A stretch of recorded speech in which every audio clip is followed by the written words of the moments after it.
ജീവനോട് മല്ലിട്ട് കിടക്കുന്ന ആ ഒരു യുവാവും ഉറപ്പായിട്ടും നമ്മുടെ നാട്ടിൽ ടാക്സ് ഒക്കെ കൊടുത്ത് ജീവിക്കുന്ന ഒരാളായിരിക്കും. അപ്പൊ തുറവൂര് മുതൽ അരൂർ വരെ, പ്രത്യേകിച്ച് അരൂരിലെ ദേശീയപാത നിർമ്മാണ പ്രവർത്തനങ്ങൾ കഴിഞ്ഞ 1 വർഷമായിട്ട് പുരോഗമിച്ചുകൊണ്ടിരിക്കുകയാണ്.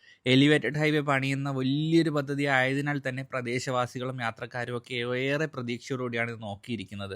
എന്നാൽ അതിനോടൊപ്പം വലിയൊരു യാഥാർത്ഥ്യം കൂടി നിലകൊള്ളുന്നുണ്ട്. കഴിഞ്ഞ 1 വർഷമായി കനത്ത മലിനീകരണം, തകർന്ന റോഡുകൾ, ഗതാഗത ബുദ്ധിമുട്ടുകൾ, അപകട സാധ്യതകൾ, ഇവയെല്ലാം നാട്ടുകാരും യാത്രക്കാരും ദിവസേന നേരിടേണ്ടി വന്നിരിക്കുന്ന ഒരു അവസ്ഥയിലൂടെയാണ് നമ്മൾ കടന്നുപോയിക്കൊണ്ടിരിക്കുന്നത്. ശ്വാസകോശ സംബന്ധമായ അസുഖങ്ങൾ, യാത്രക്കിടയിലെ അപകടങ്ങൾ, അടിയന്തര സേവനങ്ങൾക്ക് പോലും ഉണ്ടാകുന്ന തടസ്സങ്ങൾ, ഇവയൊക്കെ ഒരു വലിയ സാമൂഹിക പ്രശ്നമായിട്ട് തന്നെ സത്യത്തിൽ മാറിയിട്ടുണ്ട്. ഇവിടെ വെച്ച് സംഭവിച്ചുകൊണ്ടിരിക്കുന്ന ഭരണഘടന തന്നെ നമുക്ക് ഇവിടുത്തെ ജനങ്ങൾക്ക് വന്നിട്ടുള്ള കുറേ അവകാശങ്ങളുടെ ലംഘനമാണ്. എന്ന് വെച്ചാൽ ശുദ്ധമായ വായുവിൽ ജീവിക്കുവാനുള്ള അവകാശം, സുരക്ഷിതമായി യാത്ര ചെയ്യുവാനുള്ള അവകാശം, പൊതു ആരോഗ്യ പരിരക്ഷ, അങ്ങനെ ആർട്ടിക്കിൾ 21 പ്രകാരം ഇതെല്ലാം അടിസ്ഥാനമായിട്ട് നമുക്ക് കിട്ടേണ്ട അവകാശങ്ങളാണ്. ഇതൊക്കെ ലംഘിച്ചുകൊണ്ടാണ് ഇവിടെ സത്യത്തിൽ റോഡ് പണി നടന്നുകൊണ്ടിരിക്കുന്നത്. സത്യത്തിൽ ഇതിൽ ഇവിടുത്തെ MLA-ക്കും MP-ക്കും ഒക്കെ നിർണായകമായ പങ്ക് വഹിക്കേണ്ടതുണ്ട്. പ്രദേശവാസികളുടെ ശബ്ദം നിയമസഭയിലും പാർലമെന്റിലും ഒക്കെ ശക്തമായി ഉന്നയിച്ച് ജനങ്ങളുടെ ഈ അവകാശങ്ങളൊക്കെ നേടിക്കൊടുക്കേണ്ടത് അവരാണ്. അവരത് ചെയ്യുന്നുണ്ടോ എന്ന് എനിക്ക് സംശയമുണ്ട്.